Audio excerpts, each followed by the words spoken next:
근래 좀 많이 바쁘기도 하고 그냥 할 일도 많고 그래가지고 2편을 빨리 만들어야겠다 했는데 좀 빨리 못 만들었어요. 그래서 이제 시간이 나서 이제 2편 이어서 촬영을 해보려고 합니다.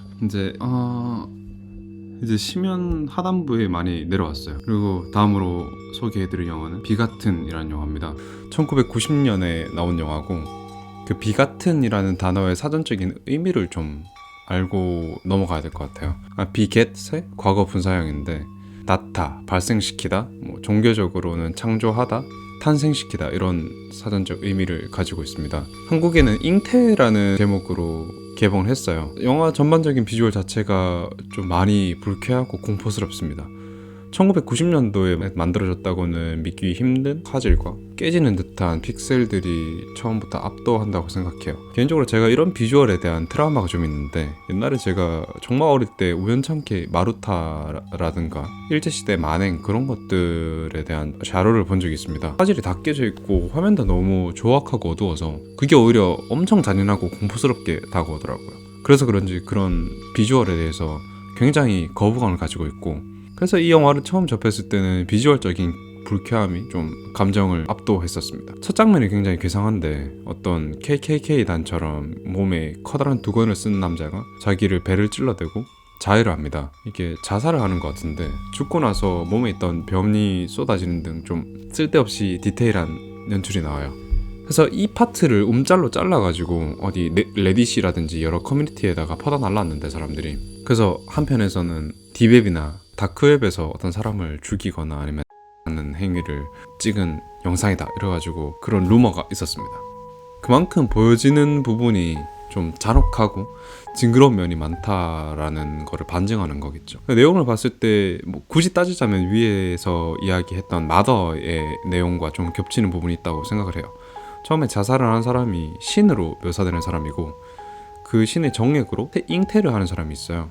그 여자를 성모 마리아, 그리고 그 성모 마리아가 낳은 자식은 당연히 예수가 되겠죠. 그리고 그 여성이 그 자신의 아이를 탯줄로 이고 여기저기를 방랑을 해요. 그러면서 등장인물들이 어떤 유목민족을 만나서 그 몸이 찢기고 파괴되고 그러면서 그들의 신체가 지구 곳곳으로 퍼져나가게 됩니다. 한 차례 홍수가 일어나게 되면서 새로운 생명들이 잉태한다 이런 식으로 영화가 끝마치게 되는데 이런 이야기들을 미루어 봤을 때 기독교에서 언급되는 인물들이 지구의 생명들에 끼치는 영향을 이야기한 것이 아닌가라는 생각을 하게 만들었고 종교적인 메시지를 던지고 그들의 희생과 잉태에 관한 이야기라고 생각을 했습니다. 이렇게 얘기하니까 굉장히 철학적인 영화로 느껴지지 않습니까? 근데 비주얼이 굉장히 끔찍하고 그렇습니다. 좀 많이 공포스러워요 사실. 저는 아직도 이거 볼 때마다 괜히 소름 끼치고 합니다. 특히 포스터가 진짜 개인적으로 좀 많이 무섭습니다. 여담으로 유명 락커인 마릴린 맨슨이 이 영화의 극렬한 광이라고 합니다. 심지어 자기 뮤비를 이 영화 감독과 함께 찍기도 하고 이 영화 일부를 뮤비에 삽입할 정도로 좋아한다고 합니다.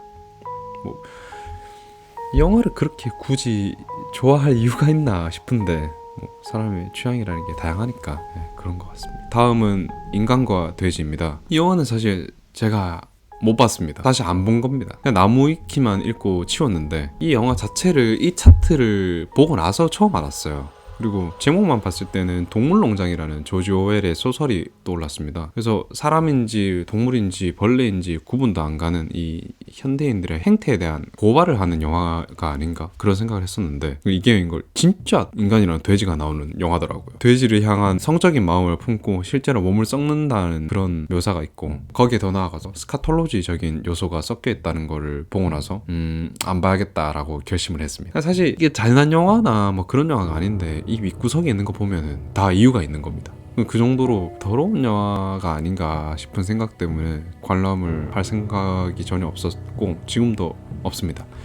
별 영화를 다 만드는 것 같아요. 작가주의라고 봐야 될지 잘 모르겠습니다. 다음은 커맨시입니다. 1985년에 개봉을 한 영화고 여러분 이 심연에 진짜 간만에 영화 같은 영화가 나왔습니다. 이런 영화 마니아들 사이에서는 꽤나 유명한 작품입니다. 그 제목부터 이때부터 관객들에게 어떤 각오를 하게 만드는 것 같아요. 커맨씨, 저는 이 문구가 와서 봐라 라는 의미보다 전쟁의 심연을 와서 목격해라 라고 받아들여졌습니다. 정말 그렇게 얘기를 할 만한 영화라고 생각을 합니다. 절대 전쟁 흉내내거나 영웅적 서사를 그린 영화가 아니에요. 전쟁이라는 거대한 소용돌이 안에서 인간이 얼마나 작아지는지, 그리고 전쟁이 그들의 잔혹성이라든지 폭력성을 얼마나 부추기는지에 대한 고발을 하는 영화라고 생각을 했고, 이 차트에 있는 영화들 중에 저를 유일하게 악몽을 꾸게 만들었던 영화였습니다. 화면적인 이야기를 꺼내자면은 직접적인 촬영 장면이라거나 잔인한 장면은 장난컨대 단 한 장면도 안 나옵니다. 그리고 뮤지컬이나 연극에서 쓰이는 익스트림 클로즈업 연출들을 많이 써서 타임라인에 따라서 등장인물들이 얼마나 급격하게 변화하고 그들이 심리적으로 얼마나 무너지는지에 대해서 굉장히 포커스를 맞춘 연출들이 돋보였어요. 그리고 어딘가 조악하면서도 공허함을 이끌어내는 그런 사운드도 이 분위기를 만드는데 한 몫을 하는 것 같습니다. 내용적인 이야기를 조금 해봐야 되겠죠. 영화 배경은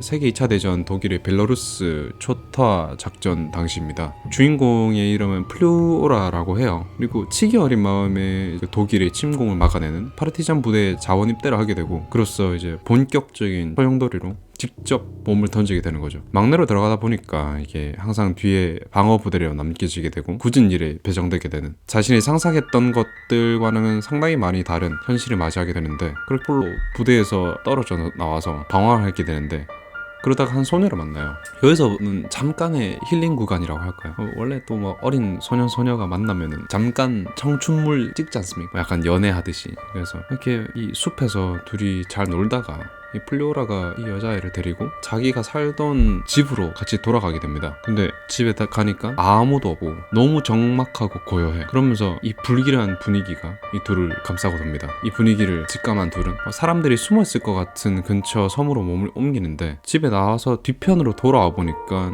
집 뒤편에 사람들이 처형당해서 시체 더미가 이렇게 쌓여있던 거죠. 그리고는 자신의 가족 몰살당한 거를 알게 되고, 플리오라는 이때부터 급격하게 정신적으로 무너집니다. 그리고 여기서 영화의 분위기가 한번 완전히 반전돼요. 후에 다른 파르티잔 아저씨를 만나서 동행을 하다가 그 동행자도 질에 의해서 사망을 하고 어떤 농부의 도움으로 근처 마을로 피신할 수 있게 되는데, 그 마을은 가서는 안 되는 곳이었습니다. 얼마 지나지 않아서 그 마을을 독일군이 급습을 하게 되고 온 마을 사람들을 큰 마구간 같은 데다 다 가둬버려요. 그리고 불을 지르고 폭탄을 투척하고 총을 난사하는 일방적인 대학살이 일어나게 되는데, 심지어 학살을 시작하기 전에 살고 싶은 아이들은 놔두고 어른들만 나오라고 탈출을 종용합니다, 독일군들이. 근데 누가 자신의 살과 피 같은 아이들을 두고 자신만 나오겠어요? 그거를 이용한 거죠. 그 마을에 연이 없던 플리오라는 혼자 살아서 나오게 되고 이 학살이 되게 되는 거죠. 이 장면이 정말 압권입니다. 불에 타는 소리, 그리고 총탄이 빗발치고 그 사람들이 날선 비명을 질러대는 소리랑 막 이렇게 뒤섞이게 돼요. 근데 이 불을 지르고 학살을 자행하는 독일군들은 이 상황이 즐겁다는 듯이 박수치고 웃고 소리 지르고 노래를 하면서 그들에게 난사를 해댑니다. 이런 여러 가지 엄청난 소음들이 뒤섞이는 한편, 배경음악은 스위스 민요인 묘들이 흘러나와요. 그러니까 엄청나게 이질적이고 기괴한 장면이 연출되는 거죠. 그래서 전 정말 등골에 소름이 쫙 돋을 정도로 이 장면이 무서웠습니다. 그리고 그 일제강점기 당시에 일본 놈들이 우리나라 사람들한테 저질렀던 제암리 학살 사건과도 이 장면이 너무 닮아 있어서 우리도 이런 역사가 있었지라는 생각을 다시금 하게 만드는 장면이었습니다. 이후에 파르티잔에 의해서 독일군이 소탕되고 저 멀리서 어떤 한 소녀가 나와요. 그 소녀가 하혈을 하면서 걸어오는데 입에는 하모니카 같은 것이 물려져 있습니다. 완전히 그 공허한 눈을 하고 정신이 나가버린 상태인데, 아마 보여지는 것만으로도 어떤 일을 당했는지 알 수 있죠. 독일군의 이 장면도 정말 이 영화의 상징적인 장면 중 하나입니다. 정말 너무 끔찍하고 보기 힘든 장면이었고 진짜 기분이 너무 참혹한 느낌이었습니다. 독일 패잔병들은 파르티잔에 의해서 포로로 잡히게 되고 서로를 탓하면서 결백을 주장합니다. 하지만 뭐 얄짤없죠. 그 파르티잔이 이들한테 이제 총알새를 퍼부으면서 몰살을 시켜버립니다.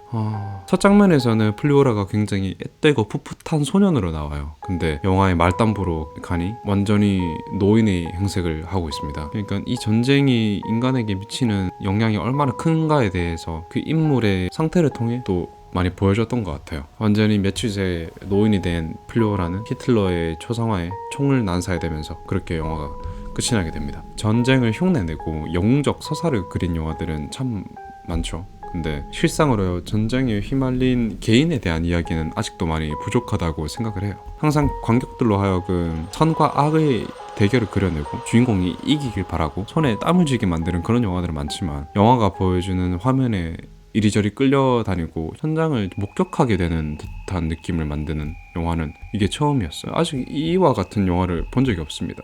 그래서 저는 이 영화를 볼 때 영화 같다, 영화의 연출이구나 이런 생각을 하기보다 다큐멘터리를 보는 느낌으로 이 영화를 시청했던 것 같아요. 그만큼 마음을 짓누르고 있는 무게가 엄청났고 참혹함도 엄청났던 것 같습니다. 그리고 이 영화를 보다 보면은 선과 악이라는 게 거의 없어요. 파르티잔도 뺏기느니 우리가 먹겠다라고 하면서 소장농에 소를 강탈하고 독일군을 몰아내고 독일 여성 장교를 강간 살해하는 묘사들을 보여준 걸 보면 전쟁에서 무조건적인 선이라는 건 사실상 없다라고 하는 메시지를 던지는 것 같았어요. 그래서 오히려 이 영화에는 엄청나게 자극적으로 머리에 구멍이 뚫리고 손발이 포탄에 의해서 날아다니고 그런 연출이 필요 없는 것 같습니다. 라이언 일병 구하기와 좀 비교를 해보자면, 라이언이 과연 살아서 가족의 품에 돌아갈까? 어머니의 품에 돌아갈까? 저 스나이퍼가 적군을 맞출 수 있을까? 이런 긴장감 때문에 마음을 졸였다면, 커맨 씨는 전쟁 한복판에서 개인이 아무것도 할 수 없는 채 덜덜 떨면서 무력감을 가진 채 주위를 둘러볼 수밖에 없는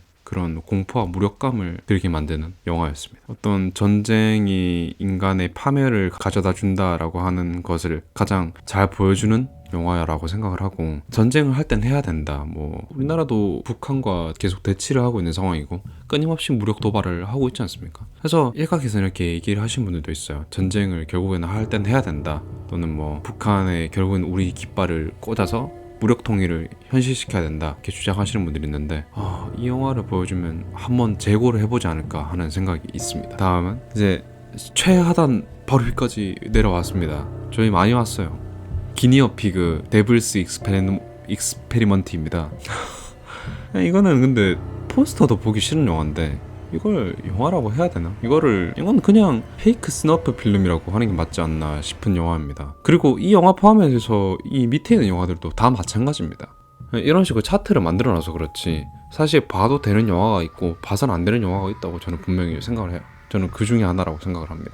절대 봐서는 영화가 아니고 고어 영화가 아니라 그냥 스너프 필름이라고 생각하고 보면 안 됩니다. 그 담력 훈련 마냥 무슨 챌린지, 차력쇼 형식 이 영화들을 견딜 수 있어? 라고 생각하고 본다면은 그냥 보는 건데, 그게 아니라 절대 볼 필요도 없고 궁금해하지도 않는 게 좋습니다. 줄거리라고 할 스토리라인도 없어요. 그냥 어떤 일본 장군 분장을 한 남자가 얼굴을 가부키 마냥 허옇게 분칠을 하고 지나가는 소년 하나 납치해가지고 고통을 쾌락으로 바꿔주는 주사다 해가지고 주사를 한 다음에 말 그대로 오체 분실을 해버리는 게 줄거리인데, 그냥 내가 이만큼 공포스럽고 고어한 거 만들 수 있어 라는 어떤 자기 과시용 영화라고 생각을 하고, 또 이게 나름 돈이 되니까 시리즈를 만들었겠죠. 여담으로 해외 유명 배우인 그 찰리 신이 그 스케줄차 일본 왔다가 이 영화를 시청하고 이게 진짜인 줄 알고 이거 스너프 필름이구나 해서 이제 경찰에 신고를 했다라는 건 굉장히 유명한 이야기죠.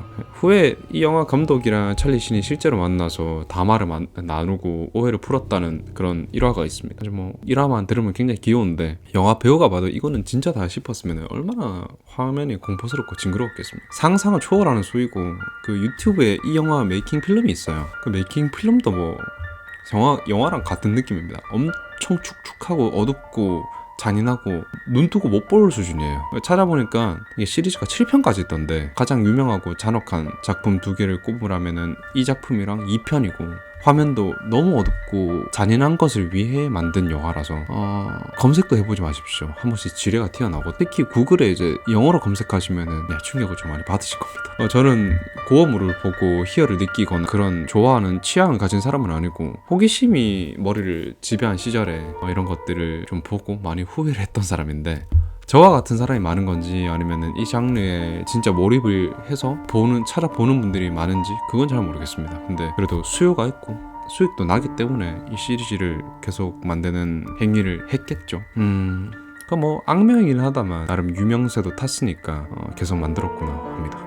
제가 이 영상을 찍기 전에 이 영화를 본 지가 굉장히 오래됐고 그 기억이 많이 산화가 된 시점이라서 리뷰를 하기 위해서 다시 봐야 하나 했는데 제가 리뷰를 하려고 다시 보는 건 잃을 게 너무 많잖아요. 네, 그래서 나무위키를 다시 검색을 해봤습니다. 그래서 근데 그 이 영화 설명란에 보니까 고어물 마니아들 사이에서도 이 영화만큼 못 보겠다라고 하는 분들이 굉장히 많다고 한다 이렇게 돼 있더라고요. 역시입니다. 인정합니다. 그리고 개인적인 입장이지만 이 영화는 너무 위에 있어요. 맨 하단에 있어도 된다라고 생각하는 입장입니다. 한 가지 더 얘기하자면 1편보다 2편이 훨씬 잔인하고 미쳤습니다.